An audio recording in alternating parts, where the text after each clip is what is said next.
So the first one I have here is a movie called 101 Dalmatians. This is the 1961 version, the animated version, directed by Wolfgang Reiterman, Hamilton Lusk, and Clyde Geronimi, with voices from Rod Taylor, Betty Lou Gerson, and J. Pat O'Malley. And the quick logline is when a litter of Dalmatian puppies are abducted by the minions of Cruella de Vil, the owners must find them before she uses them for a diabolical fashion statement. So I put this movie on my list. First of all, a little bit of history. I got a VHS tape of this movie from my aunt, who's at that time, well, because she's no longer with us, but she married a Swiss and was living in Zurich for a long, long time. And she was visiting once and she brought a German VHS tape of this movie. So for the longest time, I'd actually never even seen the English version. It had no subtitles, but me and my sister would just watch the German version. So is that 101 German Shepherds then, where like the dogs recast as German dogs? No. I actually would love to hear, not to interrupt your story here, but I'd love to hear the voices, like the German voices on like Pongo, and like that'd be really cool. But I know, exactly. Very special. Yeah. Pretty amazing. I wish I could I'm sure we could find that version now, but yeah, it made a big impact from, very, very early on.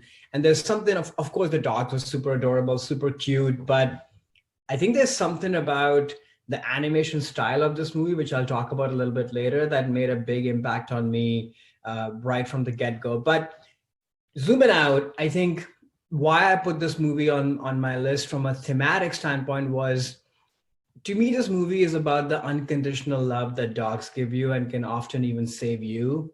And of course, this theme is going to be touched in all of our movies in some way or the other. But to me, this is the signature theme of this movie. But, going back to watching this as a kid, there's some like visceral moments, which as I was making my list, I just was taken by how many of such moments have stayed with me, as an adult.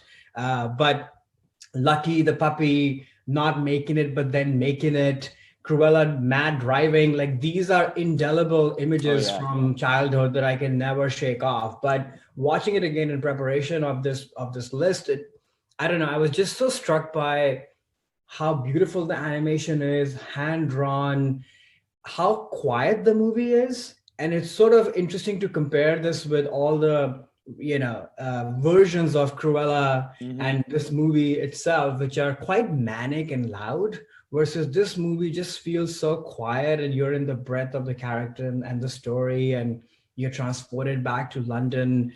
And when you do that, every single little moment, every single expression on the dog's face, of the dog's going to make it or not, the puppies have been kidnapped, and all these different emotions are so heightened, I thought, because of the way the movie is staged.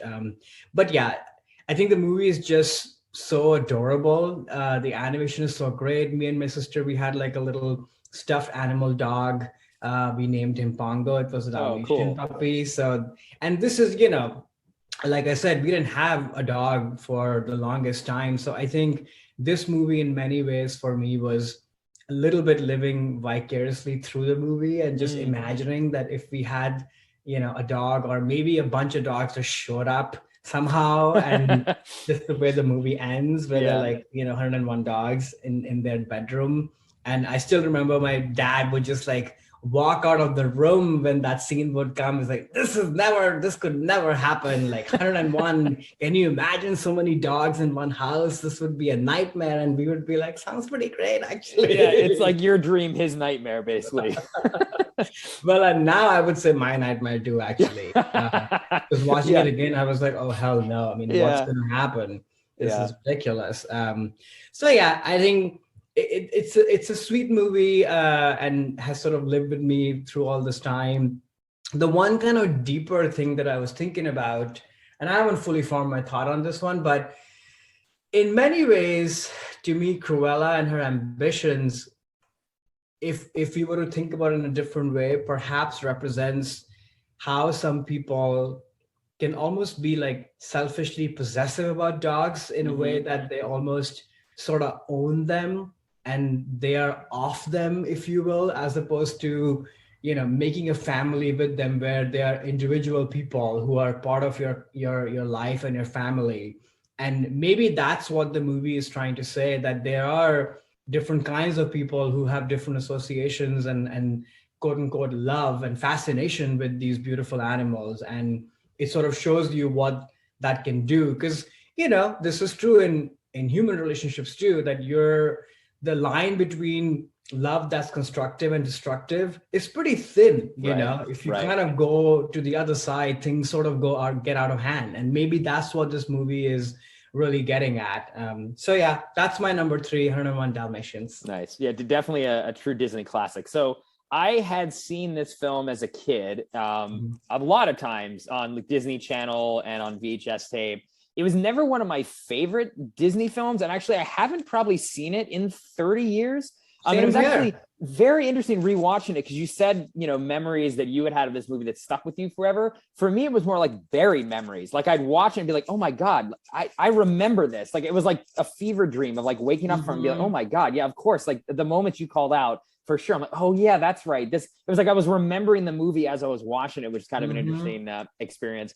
And it's still a quiet film, like you said. It's kind of simple, but a simple story done very well. Right. I like how the dogs are the main characters. Like you start in on the film and it's narration. You're thinking, oh, this is like the owner of the dog, and then you get to meet the dogs. Like, no, that's like Pongo's narration. Right. And the entire movie is mainly through their point of view and their world. And that was something that was always so cool as a kid too, that like you're in with the pack of like these dogs, and like you get to know what they do, and they're the ones with the personalities, and the humans are more like the pets. I think they even call them their pets. They even call them pets. That's right, they do. For a minute, I was sort of watching this. I was like, wait, who is Roger? Is that the man or the dog? yeah. So I thought that was really cool. And like you said, Cruella's like just the animation on that character is so incredible.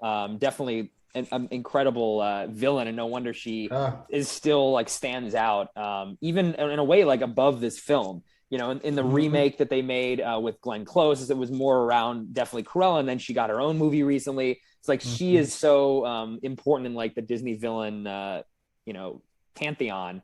And it's definitely, you go back to this film and you can see that. But it's not just her. I mean, I do think the rest of the movie, like my favorite character, ironically enough, in a movie with 101 Dalmatians was a cat. The cat was freaking hilarious. That was like helping them in the in like the town, in the house to like rescue all the puppies. Cat was sergeant. Great. Yeah. So funny. So I like that dynamic. You interesting too, you bring up the animation style, because actually, like for me, it was the reason that I just never go back to this film very much. I don't like, this is like the beginning of a period in Disney animation, which I'm a huge fan of Disney animation, where they use this Xerox process, where they kind of skipped the inking phase and would Xerox the pencils to then create the animation, and they kind of got rid of the inking process.